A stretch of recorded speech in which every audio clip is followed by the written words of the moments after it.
My mother left me when I was 7 years old. For many years I told people she was dead. It was easier than telling the truth. Dead people cannot choose to leave you. But my mother did. I still remember that morning very clearly. The kitchen smelled like burned toast. Rain hit the windows softly.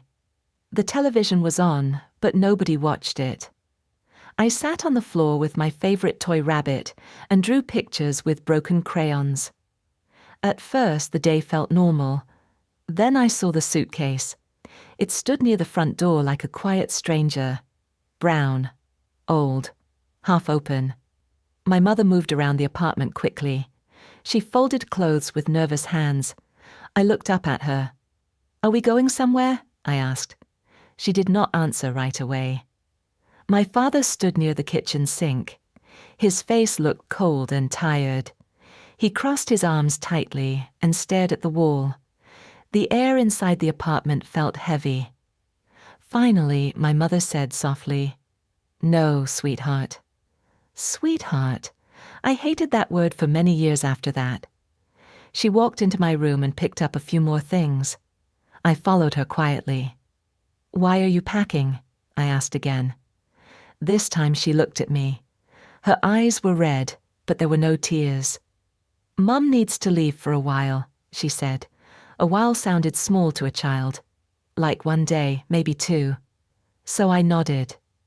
"Okay," I said. "Can you bring me candy when you come back?" For 1 second, her face changed. Like something hurt inside her. Then she smiled weakly. "Yes," she whispered. But she never brought the candy.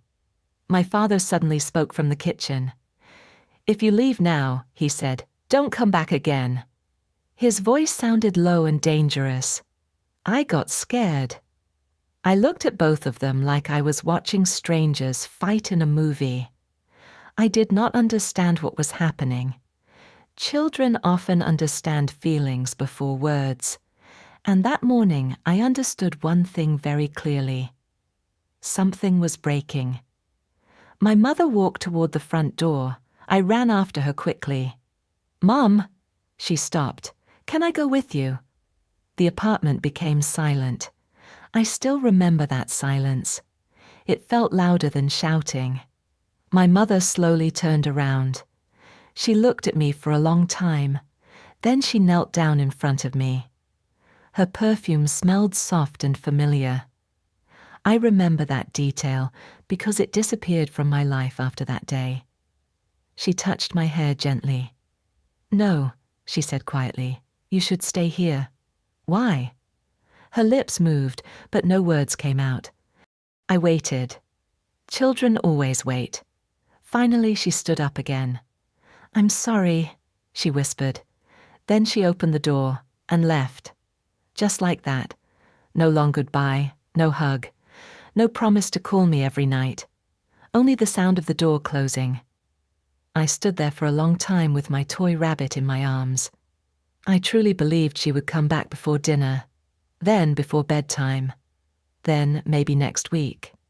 But weeks became months, and months became years. That night my father smoked by the window for hours. The apartment smelled bitter and heavy. He did not speak much after she left. Adults think children forget things easily, but sometimes children remember everything. I remembered the empty chair at dinner. I remembered hearing my father cry once in the bathroom late at night. I remembered teachers asking, "What does your mother do?" I remembered lying and saying, "She travels a lot." The lies became easier over time. My grandmother started visiting us more often. She cooked soup and cleaned the apartment. Sometimes she held my face softly and looked at me with sad eyes. One evening, I sat beside her while she folded laundry. "Grandma," I asked quietly. "Yes." "Did my mother stop loving me?" Her hands stopped moving. Outside, the rain fell slowly against the windows again, just like the day my mother left.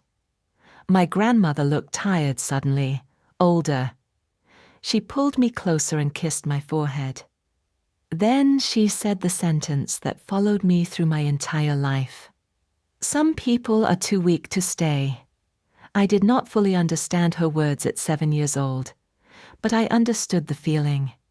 After that day, I stopped asking when my mother would come home. A small part of me still waited for her, but another part of me began learning something dangerous. If you love people too much, they may leave you behind. After my mother left, I stopped needing things from people. At least, that was what I told myself. I learned how to tie my own hair, because my father did not know how. I learned how to cook simple meals when I was 12. I learned how to hide bad days behind a quiet smile. People often called me mature. They thought it was a compliment. But children become mature when life stops treating them like children. As I grew older, my father became quieter. He worked long hours at a factory across the city. Sometimes he came home after midnight with tired eyes and dirty hands. We loved each other, but we did not know how to talk about pain. Our apartment stayed silent most nights. At school, I became the girl who never caused trouble. I finished homework early. I helped teachers carry books. I said I'm fine even when I was not. Other girls talked about their mothers before school dances or birthdays. I listened quietly. Sometimes they complained about small things. My mom keeps calling me. My mom asks too many questions. I smiled politely, but inside something hurt. I wanted someone to ask me too many questions. When I was 14, another girl in my class asked me directly, "Why doesn't your mum live with you?" The classroom suddenly felt too small. I stared at my notebook and answered quickly, "She left." The girl looked uncomfortable immediately. "Oh," she said softly, "I'm sorry." I hated those words too. Sorry could not fix empty places. That night, I stood in front of the bathroom mirror for a long time. I looked at my own face carefully. I had my mother's eyes. For years, that fact made me angry. As time passed, I became good at surviving. I worked part-time jobs after school. I cleaned tables at a cafe. I handed out flyers near train stations. I saved every dollar carefully. While other students enjoyed weekends, I worried about bills. But I never complained. I believed asking for help made people weak. Maybe because weakness was the reason my mother left. In college, life became even harder. My father got sick during my second year. His back pain became worse, and he could not work full-time anymore. So I studied during the day and worked at night.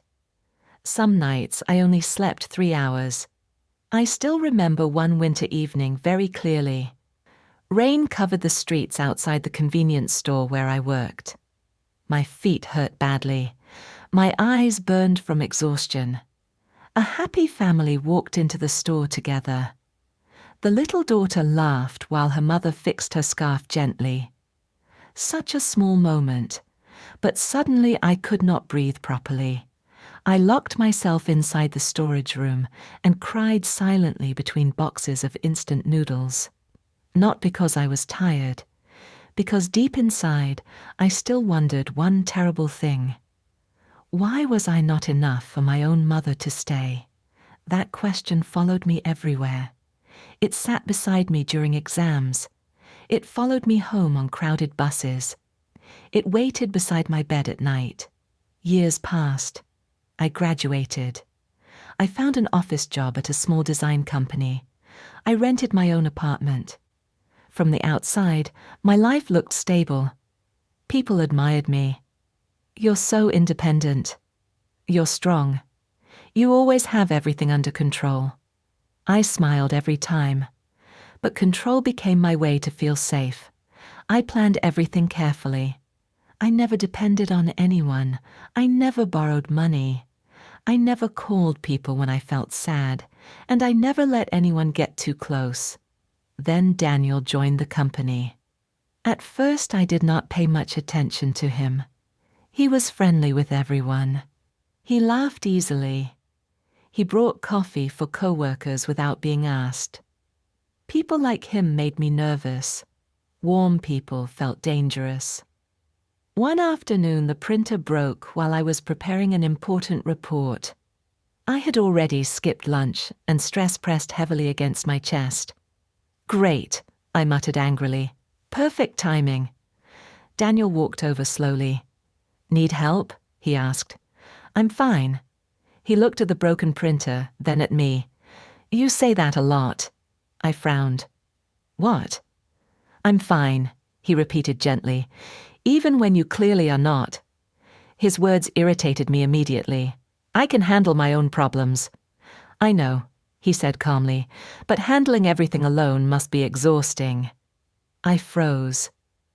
Nobody had ever said something like that to me before. Most people praised my independence. They never noticed the loneliness hiding inside it.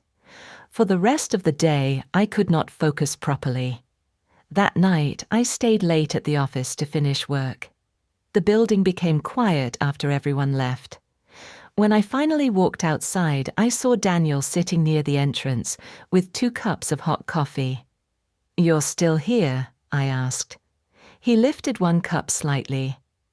"I thought you might need this."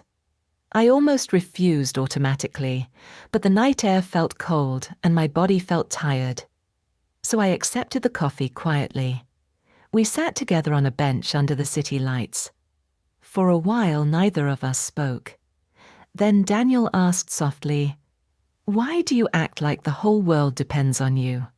I stared down at the warm cup in my hands. The answer sat inside me immediately. Because nobody stayed long enough to carry things with me. But I could not say those words out loud. Instead, something unexpected happened. My eyes suddenly filled with tears. I turned away quickly, embarrassed. "I'm sorry," I whispered. Daniel did not move closer. He did not ask questions. He simply said, "You don't always have to survive alone."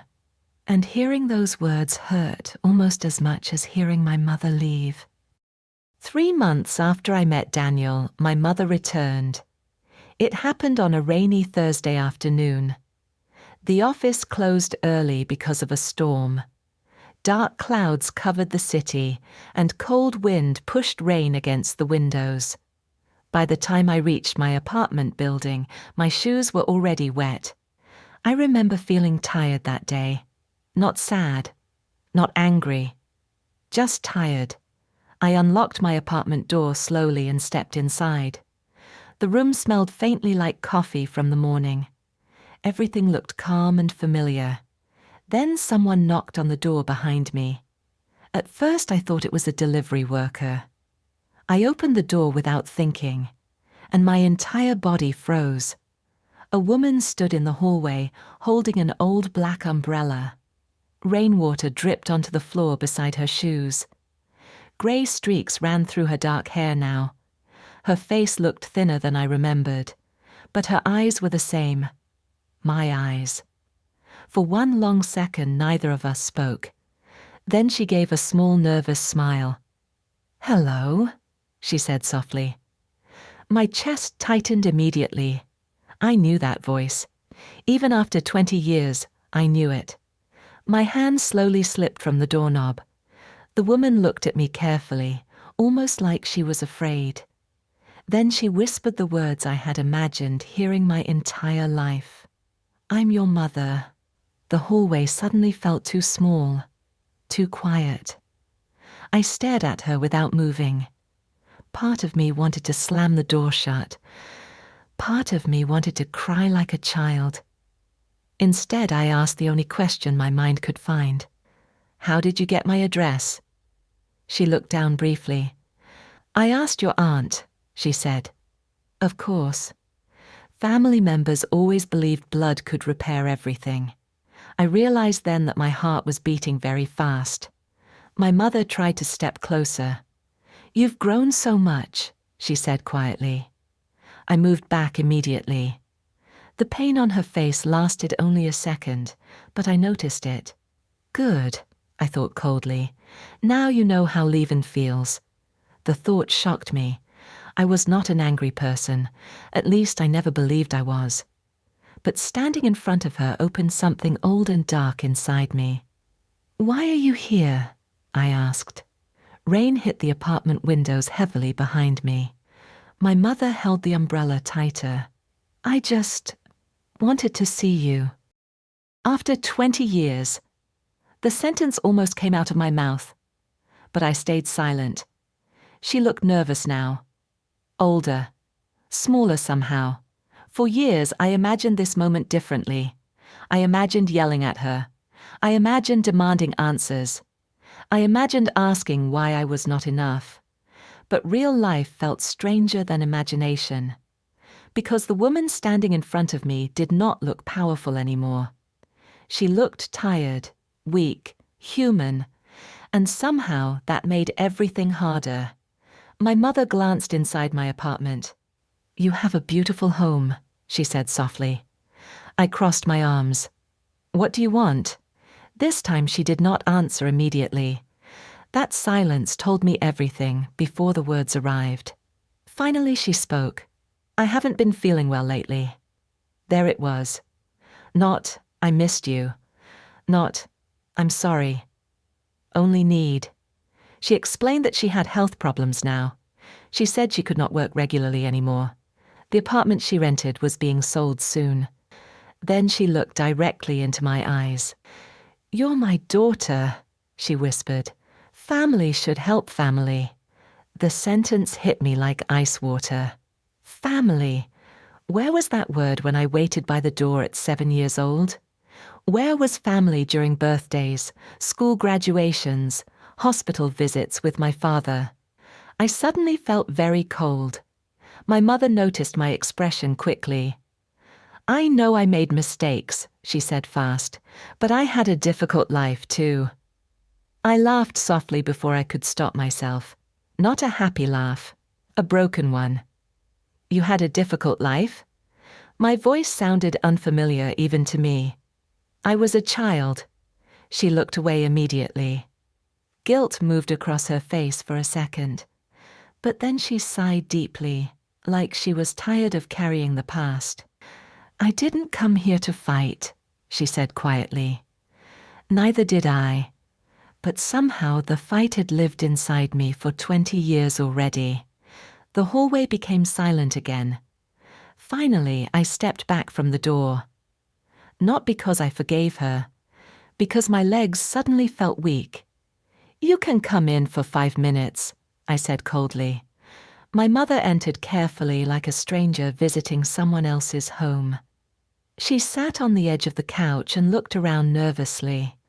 Her eyes stopped on a framed photo beside the bookshelf. It was a picture of me and my father from my college graduation. My father had died 2 years earlier. My mother stared at the photo quietly. "He got older," she whispered. Something inside me snapped. "You don't get to talk about him like you knew him." My voice came out sharp and loud. She flinched immediately. The room became painfully quiet. For the first time since arriving, my mother truly looked ashamed. And suddenly, I felt exhausted. Not angry, not satisfied, just deeply, deeply tired. After a few more awkward minutes, she stood slowly near the door again. Before leaving, she looked at me carefully. "I know you hate me," she said softly. I opened my mouth to answer. But the truth was more complicated than hate, because hate is simple. What I felt was not simple. It was grief, loneliness, confusion, love that never fully died, and pain that never fully healed. My mother waited for my response, but I could not give her one, so she nodded slowly and left, just like she did 20 years ago. Only this time I did not run after her. After my mother came back into my life, everything inside me became noisy. Before that day, I believed I had already healed. I had a stable job, a quiet apartment, people who cared about me. I thought the past stayed behind me. But trauma is strange. Sometimes it sleeps quietly for years. Then one small moment wakes it up again. After my mother's visit, I could not focus properly at work. I forgot meetings. I reread the same emails again and again. At night, I barely slept. Old memories returned without warning. The sound of the front door closing. My father smoking silently by the window. My 7-year-old self asking, "Can I go with you?" Every memory still hurt. One evening, Daniel came over after work with takeout noodles and warm tea. "You look exhausted," he said gently. I forced a small smile. "I'm okay." He gave me a look. That look again. The one that quietly said, "You don't have to pretend with me." We sat at the kitchen table while rain fell softly outside. For a long time, neither of us spoke. Then Daniel asked carefully, "Have you talked to her again?" I nodded slowly. "She keeps calling me." "And?" "She says she wants another chance." Daniel stayed quiet. He never pushed me. That was one reason I trusted him. Finally, I whispered something I had never admitted before. "A part of me still wants her to love me." The words embarrassed me immediately. I looked away quickly. "I know it sounds pathetic." "No," Daniel said softly. "It sounds human." That sentence broke something open inside me. My eyes filled with tears again.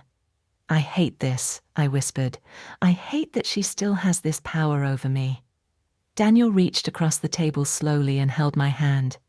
"Maybe because a part of you is still that little girl." I cried quietly after that. Not loud, not dramatic. Just years of sadness leaving my body little by little. A few days later, my mother called again. This time I answered. Her voice sounded nervous immediately. "Thank you for picking up." I closed my eyes briefly. "We should talk properly," I said. So we agreed to meet at a small cafe near the river. The morning of the meeting, my stomach hurt from anxiety. I almost cancelled 3 times. But deep inside, I knew something important. If I stayed silent forever, the pain would stay silent too. The cafe smelled like fresh bread and coffee beans. Soft music played quietly in the background. My mother was already sitting near the window when I arrived. She stood quickly when she saw me. For a second, she looked hopeful. That expression made me uncomfortable. I sat down slowly across from her. Neither of us touched the menus. Outside, people walked along the river with umbrellas. Normal lives, normal conversations. Meanwhile, my entire childhood sat between us at that small table. My mother spoke first. "I'm glad you came." I nodded quietly. Then she started talking. About her difficult marriage with my father. About feeling trapped when she was younger. About depression and fear and regret. I listened silently. Some parts of her story made me sad. Others made me angry. Because no matter how much pain she carried, one truth remained the same. She left a child behind. At one point, she looked at me with tears in her eyes.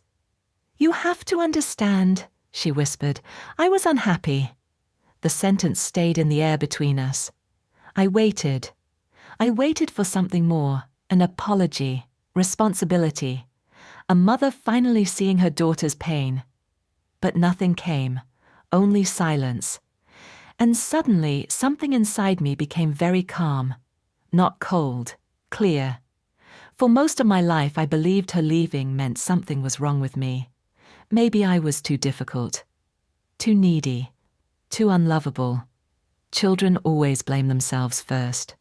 But sitting across from her now, I finally understood something important. My mother did not leave because I was impossible to love. She left because she could not face her own pain. And those two things were not the same. I looked at her carefully. For the first time, I stopped seeing her as a giant wound in my life. I saw a weak human being, And strangely, that realization set me free. My mother reached for my hand slowly across the table. "I want us to become a family again," she whispered. I looked down at her trembling fingers. Then I gently moved my hand away. Tears filled her eyes immediately. But this time I did not feel guilty. I took a slow breath. Then I finally said the words that had waited inside me for 20 years. "I can forgive you one day," I said quietly, "but I cannot give you the life you want from me." She stared at me silently. I continued speaking before fear could stop me. "You don't get to disappear for 20 years and return only when life becomes hard." Her face crumpled painfully. "I'm still your mother." The old version of me would have broken after hearing that sentence. The little girl inside me would have begged for love again. But not anymore. I looked directly into her eyes. "And I was still your daughter when you left." Silence. Heavy. Deep. Final. My hands shook under the table. My heart pounded painfully. But for the first time in my life, I was protecting myself instead of abandoning myself. My mother began crying quietly. People nearby pretended not to notice. I almost reached toward her automatically. Years of training told me to comfort others first. But I stopped myself. Because healing sometimes means allowing people to face the consequences of their choices. Finally, my mother wiped her tears slowly. "I didn't realize how much I hurt you," she whispered. I believed she meant it, but some truths arrived too late. I stood up carefully and placed money beside my untouched coffee. Before leaving, I looked at her one last time. "I hope you find peace," I said softly. Then I walked out of the cafe and into the cold afternoon air. And for the first time since childhood, I did not feel like I was waiting for someone to choose me anymore. After the cafe meeting, my mother called me 3 more times. I did not answer. The first voicemail sounded emotional. She cried softly and said she missed me. The second sounded angry. "I made mistakes," she said sharply, "but I'm still your mother." The third message sounded tired. Very tired. "I just hoped things could be different," she whispered before the message ended. After that, the calls stopped. And strangely, the silence hurt almost as much as the noise. For several days, I moved through life like someone learning how to walk again. At work, I smiled when people spoke to me. I answered emails. I attended meetings. But inside, something deep was changing. For years, I thought healing meant fixing the relationship with my mother. I thought closure meant finally receiving the love I missed as a child. Now I understood something difficult. Some people cannot give you what you needed from them, even if they want to. One evening, I visited my grandmother. She lived alone now in a small apartment filled with old family photos and the smell of jasmine tea. When she opened the door and saw my face, she immediately knew something was wrong. "She came back, didn't she?" my grandmother asked quietly. I nodded. We sat together at the kitchen table, while evening light filled the room softly. For a long time I said nothing. Then suddenly the words poured out of me. The anger, the guilt, the confusion. "I feel cruel," I admitted finally. "What kind of daughter refuses to help her own mother?" My grandmother stayed silent for a moment. Then she reached across the table and held my hand gently. "The kind of daughter who spent her whole life surviving without one." My throat tightened immediately. Tears filled my eyes again. "I wanted her to love me so badly," I whispered. "I know," my grandmother said softly. There was no judgment in her voice, only sadness. She looked older that evening than I had ever noticed before. "I used to feel angry at her too," she admitted quietly, "but anger becomes heavy after many years." I looked down at our hands. "Did she ever regret leaving?" My grandmother sighed slowly. Yes, she said, but regret does not erase damage. The apartment became quiet after that. Outside, children laughed somewhere near the street below. Normal life continued. Finally, my grandmother squeezed my hand gently. "You do not owe your life to the people who hurt you," she said. The sentence settled deeply inside my chest, because for years guilt controlled me. Guilt told me good daughters always sacrifice themselves. Guilt told me saying no made me selfish. Guilt told me my pain mattered less than family duty. But pain does not disappear just because people call it family. A week later, I met Daniel after work near the river. Cold wind moved across the water, but the city lights looked warm against the dark evening sky. We walked slowly beside the river in comfortable silence. Then Daniel asked softly, "How are you feeling now?" I thought carefully before answering. "Tired," I admitted. Then after a pause I added, "But lighter too." Daniel nodded quietly. "I think," I said slowly, "for most of my life I kept waiting for my mother to return and become the person I needed." I laughed softly. Even as an adult, some part of me still believed the story could change. Daniel looked at me gently. And now, I watched the river move under the city lights. Now I think I finally understand something. "What?" I took a slow breath. "You can love someone," I said quietly, "and still choose not to let them destroy your peace."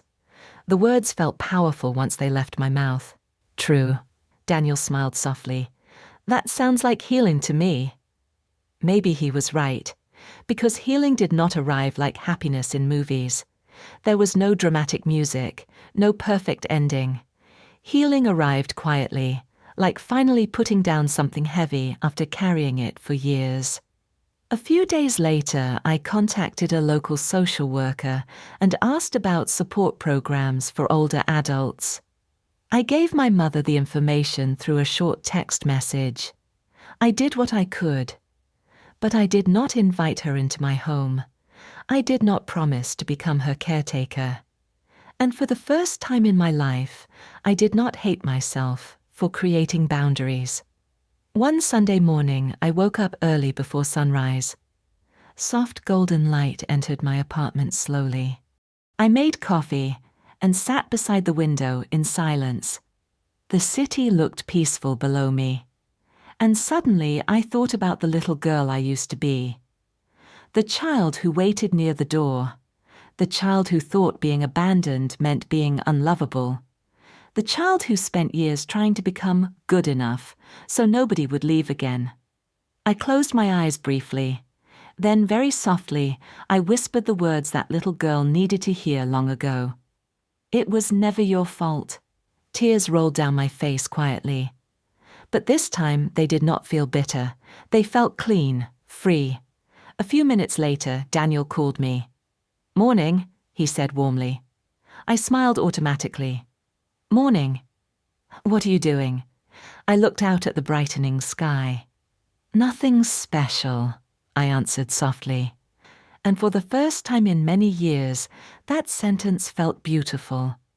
Because my life no longer belonged to the pain of the past. It finally belonged to me.